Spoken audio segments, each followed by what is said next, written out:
Karena sempat viral kan yang beberapa tahun yang lalu gaji anak ini kampus ini harus di atas 8 juta. Iya, benar-benar.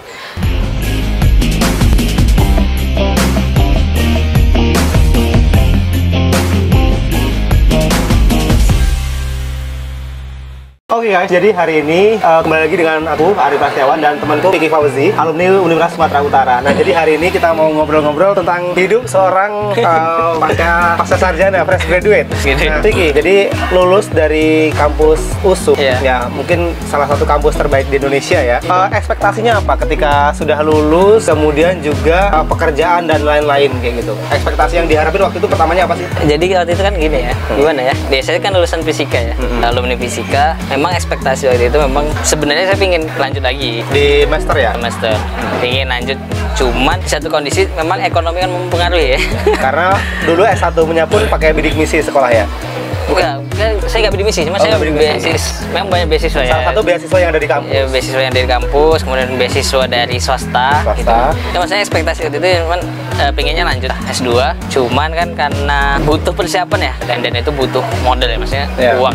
Ketika itu kan lulus tuh juga nggak punya uang yang apa, jadi ya ekspektasinya tetap ya udahlah kerja dulu dah. Tapi harapan untuk S2 itu masih ada sampai sekarang? Insya Allah masih harus tetap, karena apa yang mau dicari kan sekarang udah kerja, dapat penghasilan, dan juga kayaknya kalau dilihat sudah cukup membaik lah ekonominya. Kenapa masih harus lanjut S2 lagi? Kenapa ya? Kayaknya asik belajar, saya suka belajar. Senang belajar ya Mas? Jiwa risetnya tuh masih ada? Karena sekarang juga kan maksudnya kerja juga di lembaga swasta yang riset juga ya, maksudnya mendukung untuk sana. Jadi bener-bener nggak ngelepasin sisi-sisi kemahasiswaannya gitu? Nggak ngelepasin sisi kemahasiswaannya, nggak ngelepasin sisi keilmuannya. Jadi sehingga ya mendukung untuk sana. Gitu. Oke, bangga nggak sih lulus dari kampus USU? Tentu, harus bangga. Bangga ya. Kampus terluas ya di Indonesia ya? Iya, salah satu terluas dan terbesar lah di Sumatera Utara kan. Di Pulau Sumatera kan termasuk terbaik lah. Terbaik setelah Andalas dan USU, Unsri itu ya mungkin yang terdampingan. Ya alhamdulillah saya bersyukur sih.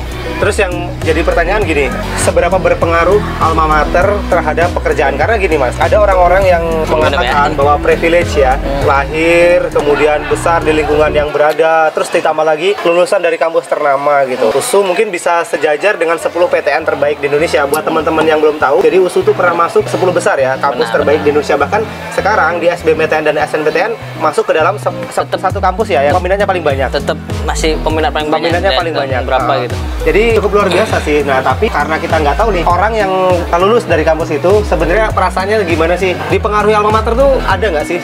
Ada Mas. Ketika ditanya lulusan mana USU gitu, ada yang sampai berpengaruh ya Mas? Ada. Jadi sedikit banyak itu dipengaruhi oleh lulusan mana gitu. Oh serius? Karena kan lembaga riset ya, dia kelihatan maksudnya lulusan mana itu pasti dinilai, oh lulusan sini. Makanya di satu sisi saya merasa bersyukur nih, karena saya salah satu lulusan dari luar Jawa ya. Yang bisa join di berarti daerah ya Mas ya? Bukan daerah sih, kalau dibilang daerah kan nggak daerah ya. Cuma kan kampus-kampus di Jawa kita tahu lah ya, bagaimana DE-nya dan bagusnya ya. Artinya kita bisa masuk dalam ranah di Jawa, masuk bisa berkolaborasi, itu mempengaruhi. Dan orang di satu sisi juga ketika kita lulusan mana, lulusan USU itu masih wah bagus, keren, wah keren nih USU. Tapi orang juga langsung tahu ya, oh USU tuh kampus bagus, kampus besar tuh ada, orang-orang juga langsung tahu gitu. Orang ada yang tahu, tapi ada juga yang nggak tahu. Kenapa kebanyakan anak-anak muda, sarjana baru, fresh graduate berekspektasi setelah lulus tuh harus ke Jakarta. Kenapa nggak kerja di daerah aja sih? Sebenarnya kan kalau di Medan UMR-nya juga udah besar tuh, UMP-nya juga udah gede. Terus kalau misalnya kapabilitasnya kita mumpuni, bisa kerja di perusahaan besar yang ada di Medan. Kenapa nggak kerja di daerah aja gitu? Ya ini kembali mungkin suatu faktor, faktor keberuntungan atau ya Tuhan lah yang Allah lah yang maksudnya menjalankan kita sini. Kayak saya misalnya, saya memang dari awal itu dari awal lulus kuliah itu memang berekspektasinya merantau. Jadi memang ketika itu memang ya saya di Sumatera Utara kan saya di daerah juga, di kabupaten yang berjarak sekitar 5 jam lah dari Medan. Dari Medannya ya. Berarti masih daerah pelosok juga sebenarnya ya? Iya, masih dibilang ya di pelosok, nggak pelosok, cuman jauh lah. Jauh ya? Desa lah, kampung lah. Sehingga apa ya, kenikmatan merantau itu asik gitu bagi saya. Nah, ketika selesai kan tamat, ya memang banyak ya peluang-peluang di Medan. Cuman bukan berarti kita nggak mau Medan kan gitu. Cuman memang apa, bagi saya sendiri ingin cari pengalaman yang penting kan. Tapi pengalaman harusnya berbanding lurus dengan realita di lapangan. Jadi ketika udah mutusin, karena kita di Jakarta nih teman-teman, Mas Diki juga dari Medan ke Jakarta, saya dari Lampung ke Jakarta. Susah nggak? Karena kan belum pernah nginjekin di Jakarta sampai stay yang lama. Iya. Kayak gitu. Iya, memang itulah tantangan dan keasikannya di situ sih, karena kita nggak tahu ya. Kalau saya pribadi kan malah ketika kita nggak kenal sama orang yang daerah itu malah asik gitu, memasukinya gitu.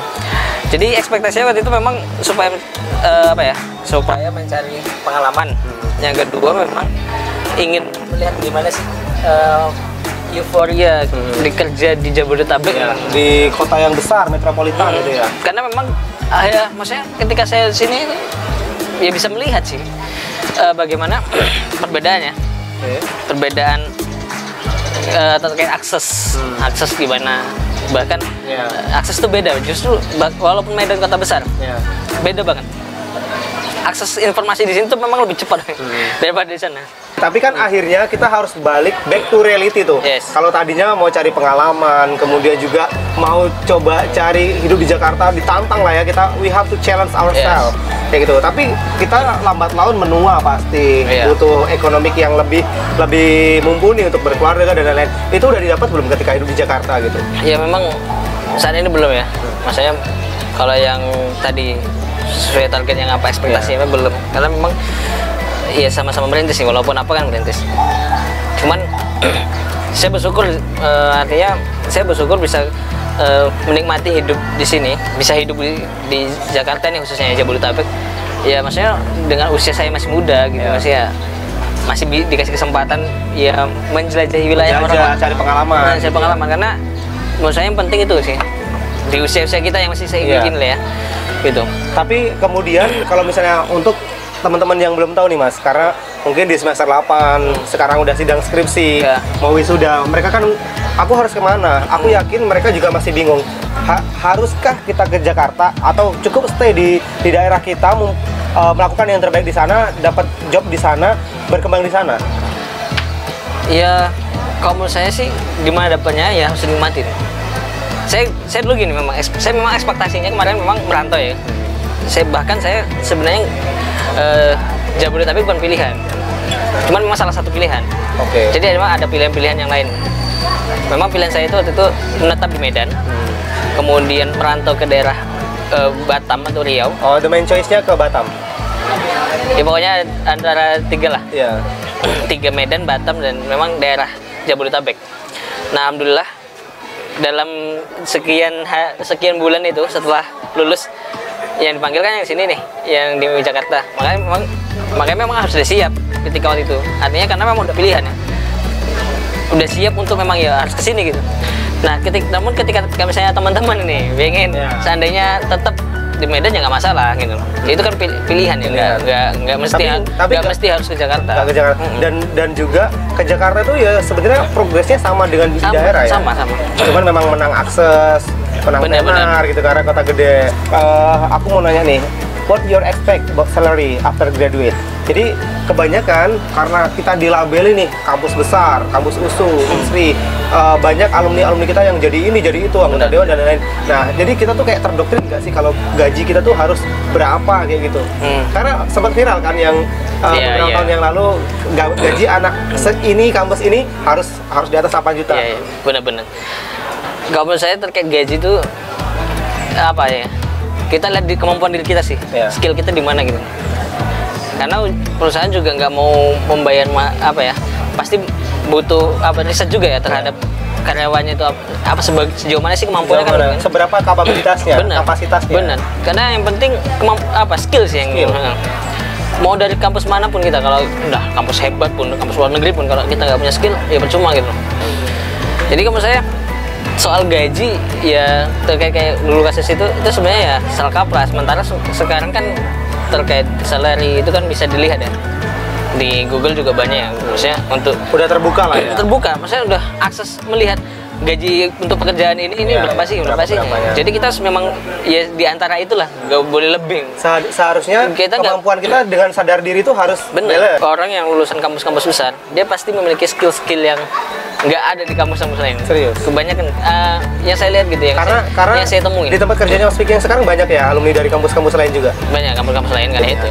Jadi, nah gini, teman-teman yang belum tahu, jadi aku sama Mas Vicky ini ketemu 2016 di Medan. 2016 di Medan. Aku Unsri, beliau di USU, jadi waktu itu tuan rumahnya Mas ya. Tuan rumah ikut sana. kegiatan lomba karya tulis atau esai.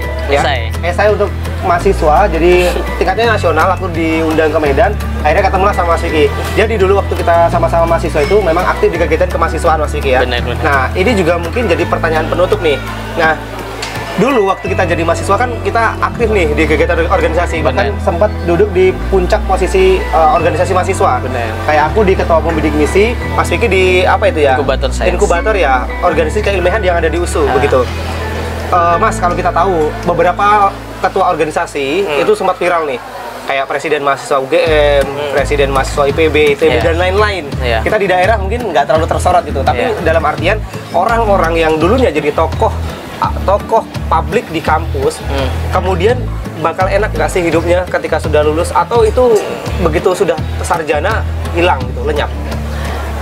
Kebanyakan ya, ini maksudnya bukan kebanyakan, rata-rata ya orang yang ketika aktif di kampus, ketika di dunia kerja dia juga bakal aktif, kebanyakan.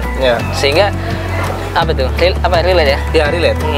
Dia bakal, orang kan melihat ya, maksudnya bahkan perusahaan-perusahaan kan menilai dari organisasi apa sih? Dia dulu aktif di mana? Karena riwayat organisasi dicantumkan di CV. Dicantumkan. Itu penting, maksudnya itu mempengaruhi, ketika aktifan kita itu mempengaruhi itu. Sehingga seandainya gini, kita mantan ketua ini pasti ditanya dulu ketika jadi ketua ngapain aja. Pasti sudah ngapain ya. Dan itu mempengaruhi ketika kita nanti dulu kerja, itu mempengaruhi. Dan biasanya memang ya kelihatan nih kalau dulu aktif pasti sekarang aktif ya. Itu memang ya, makanya itulah pentingnya berorganisasi. Cuman bukan berarti banyak organisasi juga bagus ya. Tapi satu organisasi pun, tapi kalau misalnya aktif maksimal gitu ya bakal kepake. Contoh kalau misalnya kita bukan orang yang organisasi aktif ya, atau kita orang yang akademik aktif ya kita semua aktif, entah meneliti, mungkin menghasilkan paper atau apa gitu ya, jalannya kan masing-masing ya. Tapi harus punya capaian, jangan sampai nggak punya sih. Itu seenggaknya juga harus ada nonjolnya di situ, bidangnya dia apa gitu. Jangan, pokoknya ketika jangan nggak aktif organisasi, nggak aktif pula di akademi itu yang bahaya itu, ngapain dia harus kuliah gitu. Susah makanya, susah. Ya, jadi gini teman-teman, ada satu pemikiran yang harus kalian buka dari hari ini, ketika mungkin untuk teman-teman yang sekarang masih duduk di semester 5, 6, 7, 8. Dulu kita ini sama-sama anak organisasi yang bukan dalam artian kita tuh ngerasa hebat nggak ya Mas Vicky? Sudah banyak malang melintang di dunia organisasi, ikut perlombaan. Kemudian kita dulu kayak, masa sih orang-orang yang aktif di kegiatan kayak gini nggak dapat kerja apapun? Ternyata sama aja. Jadi teman-teman yang hari ini nggak ngapa-ngapain di kampus, cuman datang kuliah, itu tuh malah apa ya, saya juga nggak mengatakan bahwa mereka nggak bisa sukses Mas Vicky ya. Tapi orang-orang yang effortnya luar biasa ketika jadi mahasiswa itu tuh harus bertarung lagi untuk bisa dapat pekerjaan ini, posisi ini. Jadi lulus dengan grade bagus dari kampus, prestasinya mantap gitu, organisasinya oke.